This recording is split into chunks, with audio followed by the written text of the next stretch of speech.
Vous l'aurez sûrement remarqué, il s'agit là d'une vague d'eau venue du côté sud-ouest du site de la mine de Perquois à la suite d'une grande pluie tombée ce samedi 16 avril. Elle se déverse ainsi avec fureur dans la mine à ciel ouvert pour ensuite trouver refuge dans la mine souterraine.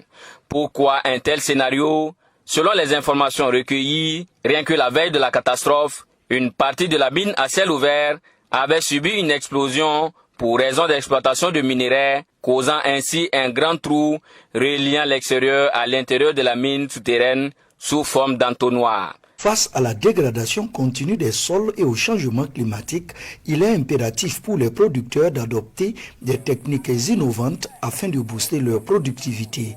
Et l'application du cordon pierreux est une solution.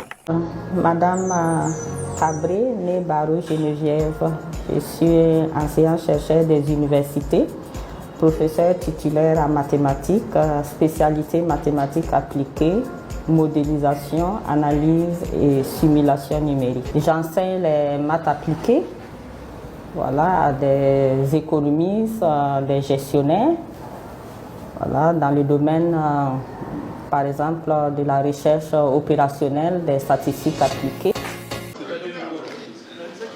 Le document que vous voyez est la preuve de la fin de la crise qui secoue la Fédération burkinabé de football depuis plusieurs mois. Les différents protagonistes brandissent là le protocole d'accord qu'ils viennent de signer sous la supervision du président du Comité national olympique et des sports burkinabés.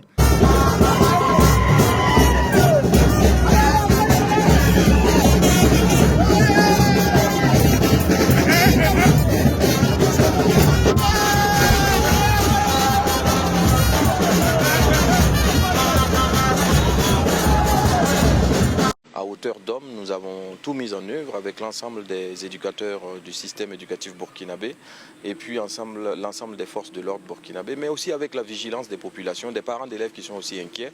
Je pense qu'ensemble, nous allons réussir à faire de sorte que ces examens-là, cette année en tout cas, se passent le mieux possible. Et les Marlets d'Or, c'est aussi une thématique cette année, reggae et résilience. Le reggae, c'est d'abord la résilience. Le reggae, c'est d'abord la vérité. Le reggae, c'est d'abord l'espoir. Et je crois que en prenant ce thème, reggae et résilience, c'est une façon de dire au peuple burkinabé, gardons espoir. Continuons ce qu'on a commencé, parce que Dieu est avec les vrais. Et comme nous sommes vrais, on va finir par triompher. Et pendant ce temps, les universités, les instituts et les écoles professionnelles déversent chaque année sur le marché de l'emploi de nombreux diplômés. Jusqu'à preuve de contraire, nous avons un système éducatif qui véritablement également dépend en grande partie des injonctions, en tout cas de ces structures, de ces institutions de Bretton Woods. Puisque si vous vous rappelez, depuis les années 90, il a été demandé à ce que l'État se désengage des secteurs sociaux, dont l'éducation, et la santé, et l'emploi et évidemment les conséquences, c'est ce qu'on vit aujourd'hui. C'est un génie. En tout cas, son travail est propre, on l'apprécie beaucoup. C'est des gens de jeunes sûrement qu'on cherche au Burkina Faso, des jeunes créateurs quoi. L'œuvre est certes perfectible et avec un peu de moyens, Anas Ouedraogo dit pouvoir faire mieux. Ça peut résister, comme les autres motos seulement. Mais seulement ce qui reste, il reste pour mettre tableau, kilométrage. Bon, c'est ainsi de suite quoi, mollo mollo, on va arriver.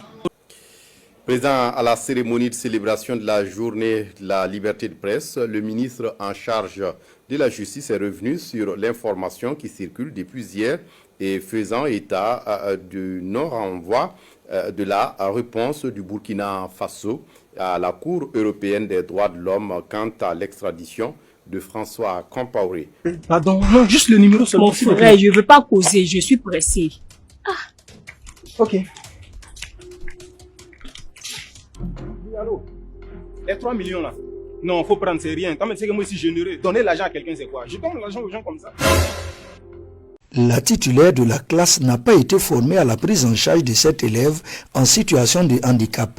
Elle essaie tant bien que mal d'apporter sa contribution à l'éducation de Fulgence. Dans la vie courante, souvent avec les sourds-muets, on essaie de communiquer avec les gestes. C'est ce que je fais aussi en classe. Chaque génération a donc sa mission, la réussir ou la trahir. Et dans cette guerre obscure, nous avons notre part à remplir. Et s'il est vrai que nous voulons récolter la paix. C'est de l'amour et de la tolérance que nous devons s'aimer à l'excès.